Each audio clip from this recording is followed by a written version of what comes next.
Bine ați revenit la GameTrack! Astăzi o să vorbim despre Micul Prinț, Fă-mi o planetă, un joc distractiv între 2 și 5 jucători care durează aproximativ 20 de minute.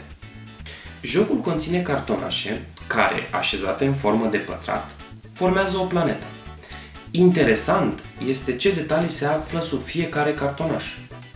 Fiecare planetă are diferite detalii, iar în colțurile planetei se află 4 personaje diferite. Jocul conține 4 feluri de cartonașe, pe care le așezăm în 4 teancuri diferite, și 5 jetoane pentru jucători.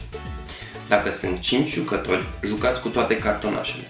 Dacă sunt 4 jucători, scoateți 4 cartonașe din fiecare teanc. Dacă sunt 3 sau 2 jucători, scoateți 8 cartonașe din fiecare teanc. Primul jucător este cel mai tânăr. Acesta va lua dintr-un teanc de cartonașe atâtea cartonașe cât jucători sunt la masă, spre exemplu 5.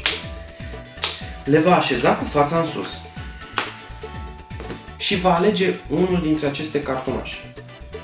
După ce a făcut asta, va alege un jucător care să facă același lucru. Când a rămas un singur cartonaș, ultimul jucător îl va lua. Avantajul ultimului jucător este că va fi primul din următoarea rundă. Jocul se termină atunci când fiecare jucător de la masă are construită propria lui planetă. Acum urmează punctarea. În colțurile planetei sunt 4 personaje.